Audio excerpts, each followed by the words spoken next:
seja assim.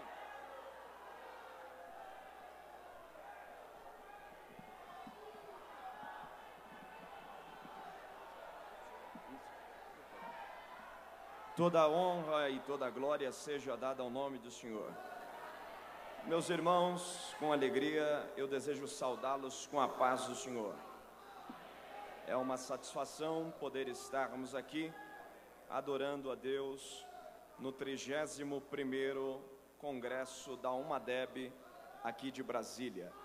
Deus continue abençoando esta linda mocidade que faz o trabalho do Senhor aqui, coordenado pelos nossos amigos e irmãos, o evangelista Denis e a irmã Carla. Deus abençoe esses organizadores desta tão grandiosa festa que tem mexido com as estruturas aqui de Brasília e todo o Distrito Federal. Fica aqui as minhas considerações e a minha parabenização pelo tão grande evento e esse trabalho que tem marcado os corações dos jovens aqui desta cidade. Também agradecer a Deus pela honrosa oportunidade que me confere de chegar aqui até a sua casa e ocupar essa tribuna, pela oportunidade dada ao pastor presidente dessa igreja, pastor Orcival Xavier, junto com sua esposa, irmã Diana. Deus abençoe esse ilustre casal que faz o trabalho do Senhor aqui nesta cidade, desbravando Brasília e adjacências. Fica aqui o nosso respeito, o nosso carinho ao pastor, à sua família e todo o ministério e o corpo de obreiros. Também toda a igreja, a esta multidão de jovens que se reúne aqui neste ginásio, nesta quadra, para receber a palavra de Deus. Por certo, Deus tem uma palavra para o nosso coração e nós sairemos daqui melhores do que chegamos. É um prazer poder ver o cantor Anderson Freire, junto com a sua digníssima esposa.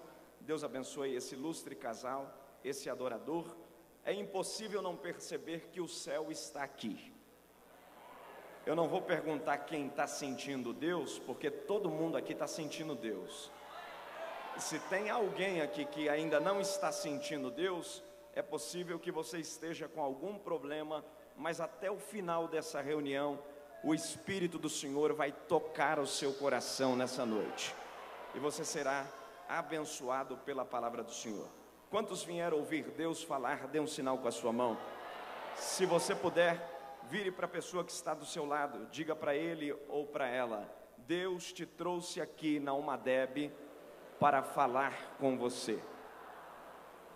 Nós vamos ler a palavra de Deus. Eu tenho uma mensagem de Deus para o vosso coração e eu quero compartilhar com a igreja nessa oportunidade. Mas antes eu quero conhecer aqui os jovens solteiros. Tem solteiro aqui, gente?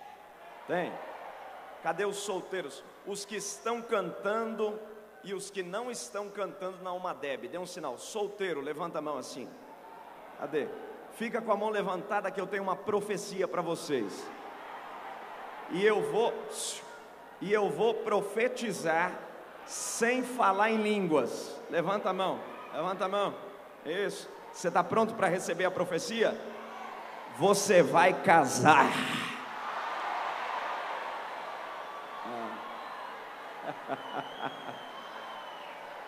Você vai. Olha o avivamento que aconteceu aqui. Escute, escute. Eu preciso só de retorno aqui. Tem 3 fases na vida do jovem. Vocês sabiam que tem 3 fases na vida do jovem? 3 fases. O jovem solteiro, ele tem 3 fases na sua vida. A primeira fase do jovem solteiro é o Salmo 40. Esperei com paciência no Senhor. É a primeira fase. Aí depois do Salmo 40, ele pula para o Salmo 70. O Salmo 70 é o apressa-te, Senhor. Mas deixa eu dizer uma coisa aqui. Quando chega na fase do Salmo 70, é porque você não pode mais chamar o indivíduo de moço e nem moça. A gente fala mocidade, né? Na verdade não é mocidade. Quando passa do Salmo 70, a gente chama mocinho de idade. Conhece alguém assim? mocinho de idade, mocinha de idade. Aí quando ele sai da fase do Salmo 70, ele vai para as palavras de Jesus: o que vier a mim, de maneira alguma eu lanço fora. Mas hoje você pode sair daqui abençoado. Diga para quem está do teu lado aí: toda panela tem sua tampa. Diga para mim. Olhe para cá, olhe para cá. E jovem crente, moço crente, casa com moça crente. Moça crente casa com moço crente. E essa festa aqui não é só para gente dar glória, falar em línguas. Essa festa aqui é para vocês casar também. Essa festa aqui está cheio. Essa festa aqui está cheio de pretendentes solteiros. Quantos varões solteiros nós temos aqui? Cadê? Aí. Quanta moça solteira nós temos aqui? Aí. Ô, glória. Você vai casar. Vamos ler a Bíblia. Irmãos, eu quero informar-lhes que na banca da Umadeb está o nosso material. Eu tenho alguns DVDs ali, por favor. Deixa eu só falar aos irmãos aqui, só os DVDs. Eu tenho aqui comigo alguns materiais em DVDs. Eu tenho esse aqui, ó, A Trajetória do Escolhido, Agarrador de Calcanhar ou Geração da Promessa, Filhinhos, já é a última hora, As 6 lições da fornalha. Fora esses temas, eu tenho mais 13 temas de mensagem lá na banca da Umadeb. Você vai estar abençoando o nosso ministério e conhecendo melhor o nosso trabalho. Se quiser, pode acessar a nossa página www.gilmarfiuza.com.br ou a nossa fanpage no Facebook, pr.gilmarfiuza. O material custa R$10, está lá na banca. Pastor, eu não tenho dinheiro, mas eu trouxe uma maquininha de crente lá, passa débito, crédito, cartão de membro, vai lá, tá bom? Você vai nos abençoar e investir no trabalho do Senhor. E esses materiais eu quero ofertar ao pastor Osival, por favor.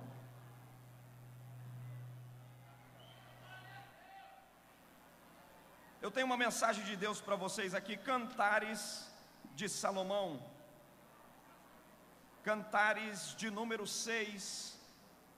Cantares é um livro poético e ele não possui versículos e nem capítulo, ele é um livro de números.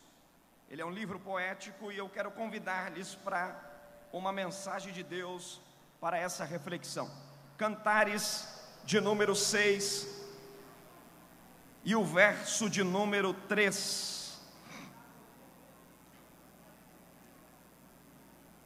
Cantares de Salomão ou Cântico dos Cânticos, de número 6 e o verso de número 3.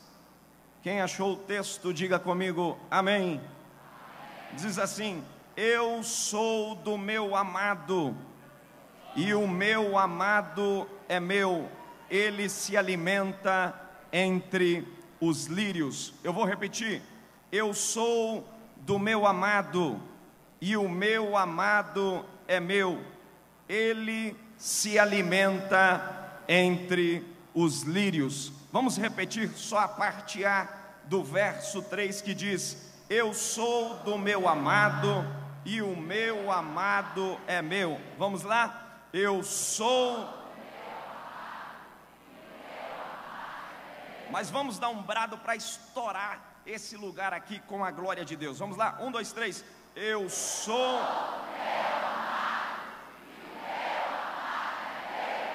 Eu quero falar nessa noite sobre um texto que, na verdade, o livro de Cantares, ele tem aqui algumas alegorias. O livro de Cantares de Salomão, ele é um livro conhecido para os judeus como o livro ou o inário para este povo, entre um enlace matrimonial de Deus com o seu povo Israel.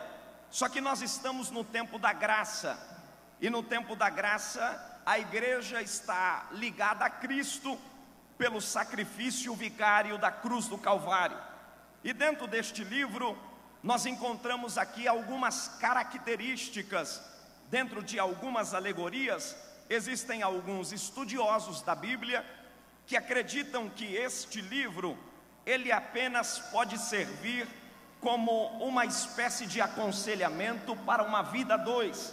Só que quando a gente olha nas entrelinhas deste livro, nós podemos desfrutar aqui e conhecer os mistérios revelados para a Igreja de Cristo em Salomão e nesta moça que nós acabamos de ler, que ela faz essa expressão no verso 3 deste número 6 de Cânticos, que diz: eu sou do meu amado e o meu amado é meu. Quando a gente olha para esse livro, nós vamos observar que a história do livro de Cantares, ela não começa exatamente com Salomão. A história do livro de Cantares começa com Davi.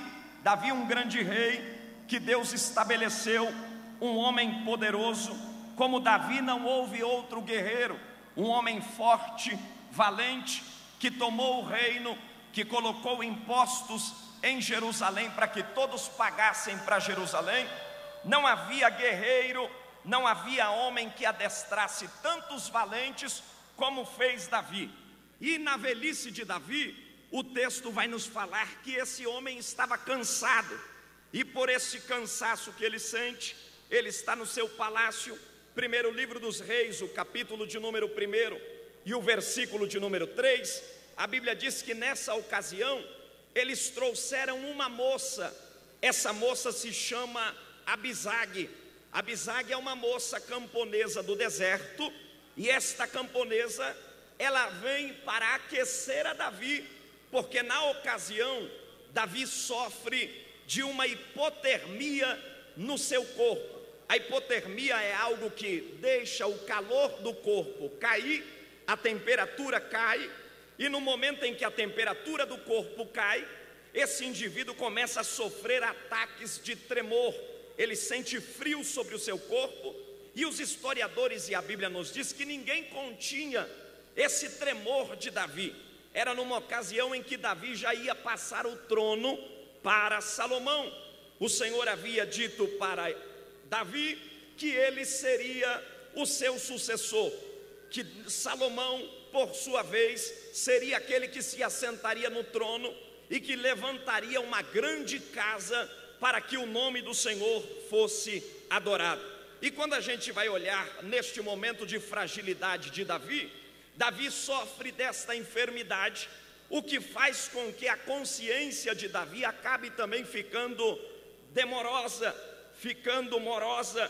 E neste momento, Adonias, que estava acompanhando o trono, que também era um dos filhos, estava aproveitando a fraqueza do corpo de Davi para tentar usurpar o trono e tomar o lugar de Salomão. E o texto vai se passando.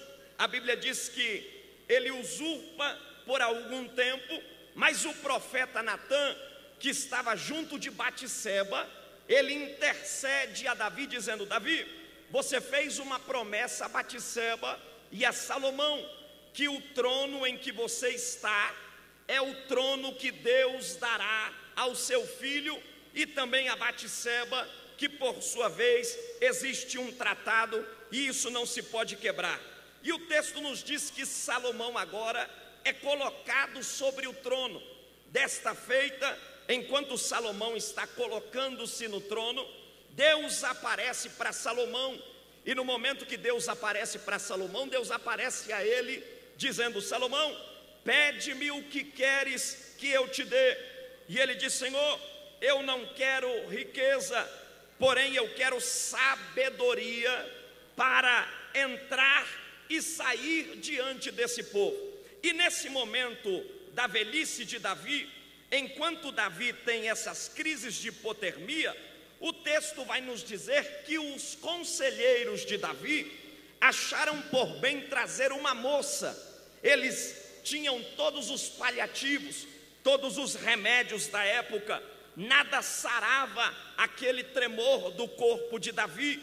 Então eles acharam por bem que se trouxesse uma donzela, achassem uma moça virgem, uma moça santa, que não tivesse se deitado com ninguém, que não tivesse procurado nenhum homem, e que tivesse se guardado, subindo ao palácio, na hora das crises de Davi, ela se deitaria sobre o corpo de Davi, e o calor do seu corpo aqueceria o calor e traria calor ao corpo de Davi. E foi o que aconteceu. Eles trouxeram essa moça tem o nome de Abisag. Quando ela chega no palácio, a Bíblia vai nos falar que ela começa a fazer este trabalho de aquecer, de atender, e ela atende a Davi numa espécie de uma enfermeira, de alguém que cuida de sua saúde. Alguns estudiosos da Bíblia acreditam que essa moça aqui foi visada por Salomão. Essa moça era uma moça de pele escura, porque ela era do deserto, ela era uma camponesa, ela era uma moça que morava nas tendas de Quedar, ela morava na Palestina. A Palestina era uma cidade baixa de Jerusalém, afastada a alguns quilômetros, e com essa distância, os historiadores também dizem que o sol da Palestina era um sol causticante. Quem vivia na Palestina vivia debaixo de um calor de aproximadamente 50 graus centígrados. Era um calor sufocante. Por isso as pessoas da Palestina, elas eram de peles mais escuras e até utilizavam azeite, utilizavam óleo para passar sobre seu corpo como uma espécie de hidratação, para que o sol não queimasse o seu corpo e ficasse descascado. Elas utilizavam, todos os da Palestina, utilizavam este produto para bronzear a sua pele e também hidratar por conta do calor. Você vai observar que quando essa moça chega em Jerusalém, essa moça é atípica de todas as moças. Ela era uma moça caipira, ela era uma moça morena, ela era uma amassadora de uvas, ela era alguém que trabalhava em vinha, ela trabalhava incansavelmente na sua vinha, e quando ela foi chamada, ela deixou o seu trabalho e subiu para Jerusalém para cuidar de Davi. Só que quando Davi morreu, os historiadores nos dizem que essa moça voltou para o seu lugar de origem. Salomão aqui nunca mais esqueceu dessa moça, nunca mais Salomão esqueceu dessa menina. Essa menina marcou a vida de Salomão. Salomão agora é um homem forte, um homem que está sobre o reinado. Ele agora é um grande compositor. A história nos diz que Salomão compõe aproximadamente 1005 provérbios. Ele é conhecido pela grandeza de discernir entre aquelas duas mães qual era a mãe verdadeira. Ele entrega o filho à mãe verdadeira, e a Bíblia vai nos falar que ele também se casa com a filha de Faraó. Ele se torna poderoso, ele se torna um dos homens mais ricos, possivelmente o terceiro homem mais rico de todo mundo. Deus apareceu para Salomão, e quando Deus apareceu para Salomão, Deus disse para Salomão: já que você não me pediu a riqueza, já que você me pediu sabedoria para entrar e para sair, eu te darei riqueza e tu serás próspero. Esse homem cresceu, ele se tornou famoso, ele é elogiado por todo o povo de Jerusalém. Ele recebe os impostos de seu pai, de todas as cidades que pagavam imposto para Jerusalém. Ele ergue uma grande casa a Deus, ele recebe madeira do Líbano, ele recebe ouro de Ofir, ele recebe especiarias de visitantes que vinham a ele. A rainha de Sabá também vai o visitar. Flávio Josefo conta que quando ela vai o visitar, ela fica tão lisonjeada com a grandeza, com a suntuosidade, com o comportamento dos servos que estavam ali, que ela chega a sofrer uma espécie de desmaio. Ela tem um mal súbito e é socorrida diante de tanta grandeza que os seus olhos vê. Aí a Bíblia vai nos relatar, no Velho Testamento, nós vamos ter aqui 9 cânticos. O Velho Testamento, ele é composto de 9 cânticos. O primeiro cântico na Bíblia é o cântico de Adão. O segundo cântico na Bíblia é o cântico de Moisés ao passar o Mar Vermelho. O segundo cântico, o terceiro cântico da Bíblia é o cântico dos filhos de Israel, quando eles passam pelos poços, que os poços estavam entulhados, eles começaram a gritar: sobe poço, sobe poço, sobe poço. O quarto cântico é o cântico de Moisés. Quando Deus vai recolher Moisés, Moisés sobe para o monte, e antes que ele fosse escondido por Deus, ele canta um hino ao Senhor. O quinto cântico da Bíblia é um dos cânticos mais conhecidos que nós podemos saber, é o cântico de Josué. Quem é que não conhece o cântico da batalha, das 36 horas que Josué ganha a peleja, quando o Senhor segura o sol e a lua? Ele segura o tempo, porque naquela época o relógio, ele era medido pela sombra, e conforme a sombra ia caindo, você sabia se o horário subia ou se descia. E a Bíblia diz que a sombra estava chegando, e enquanto a sombra estava chegando, Josué falou para o Senhor: Senhor, o dia já está acabando e nós não podemos perder essa peleja. E Deus disse para Josué: Josué, dá uma ordem para o sol que se detenha no seu vale e a lua se detenha no seu lugar. E Deus estabilizou a escada do tempo, e aquela sombra parou, e eles guerrearam 36 horas, e houve uma grande matança, e Deus deu os inimigos na mão de Josué. O sexto cântico da Bíblia é o cântico de Débora e Baraque. Quem é que não ouviu falar sobre essa mulher, a juíza da Bíblia? Uma mulher forte, uma mulher valente, uma das mulheres que se destaca no livro dos Juízes por conta da sua autoridade. Ela chega diante de Baraque e diz para Baraque: Deus dará Jabim nas nossas mãos e nós ganharemos esta batalha. E ela canta um cântico a Deus quando Deus coloca os seus adversários na sua mão. O sétimo cântico da Bíblia é o cântico de Ana. Quem não lembra de Ana? Ana é aquela mulher oprimida que competia junto em sua casa com uma mulher chamada Penina. Elas eram casadas com Eucana, e a Bíblia fala que Ana não gerava e Penina dava filhos, e todo ano Penina batia na barriga assim e dizia para Ana: ei Ana, eu gero e Eucana me quer mais do que você, eu sou mais benquista do que você, eu dou a luz, você não dá luz. E Ana se angustiou com aquele negócio, porque o crente, quando está angustiado, ele procura um pilar de oração, e ele só levanta de lá depois que Deus dá vitória para ele.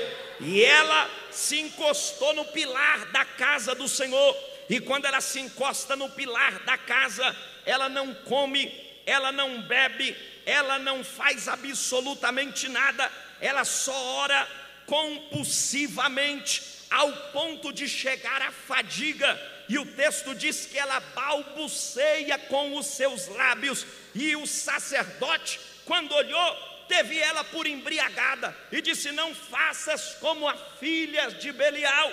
E ela disse: não, eu tenho colocado diante de Deus as minhas necessidades. E aí ele a abençoa, e quando ela abençoa, o texto diz que ela canta um cântico que todo mundo conhece. Ela canta bem alto para Penina ouvir: ei, o arco dos fortes foi quebrado, e os que tropeçaram foram cingidos de força. Já no sétimo cântico aqui, essa noite, eu tenho uma palavra para profetizar. Eu sei que chegou muita gente aqui na Almadeb que está debaixo de uma grande opressão, mas assim como Ana cantou, você também vai cantar dizendo: o arco foi quebrado e os que tropeçavam foram cingidos de força.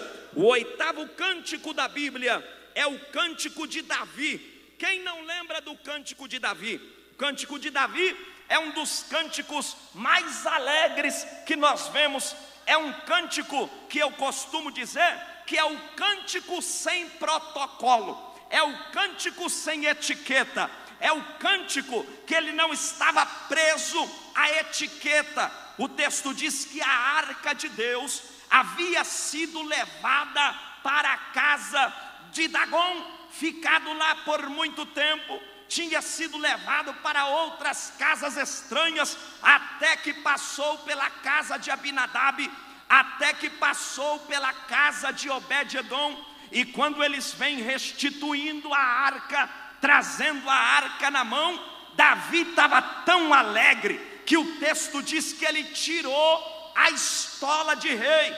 A estola de rei era mais ou menos uma roupa como essa, que cobria todo o seu corpo, e por baixo era uma espécie de camisola, era uma roupa transparente, e quando se tirava a estola, ficava somente com a roupa transparente. Davi estava tão alegre, Davi estava tão lisonjeado, que ele não estava preocupado com roupa, ele não estava preocupado com o que estava acontecendo no momento, com relação à sua vida, que o texto diz que ele arrancou a estola e ficou somente com uma roupa fina.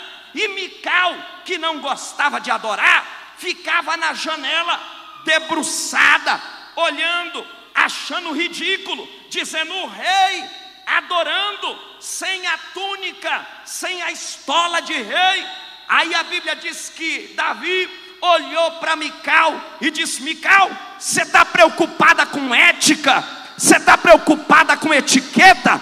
Deus tomou o reino da mão de seu pai, Deus tomou o reino da mão de Saul, e eu agora, por sua vez, estou recuperando a arca de Deus para esta casa. Eu não estou preocupado, eu vou dançar, eu vou bailar, eu vou cantar, eu vou adorar. E Deus colocou em nossas mãos o cântico da vitória. Alguém de repente chegou aqui essa noite e quem sabe está preocupado, dizendo: mas precisa de tudo isso? Para que tanto barulho? Cuidado, você pode estar que nem Mical. Quem veio adorar está que nem Davi, não está preocupado. Quem é que vai pregar? Quem é que vai cantar? Quem é que vai profetizar? Ele também não está preocupado se o culto vai terminar 9, ou se vai terminar 10, ou se vai virar vigília. Ele quer ver o céu descer sobre a cabeça dele, a manifestação da glória de Deus entrar. Essa noite vamos adorar ao Rei que merece louvor, porque quem quebra protocolo abre a sua boca e faz como Davi, entoando o cântico de adoração.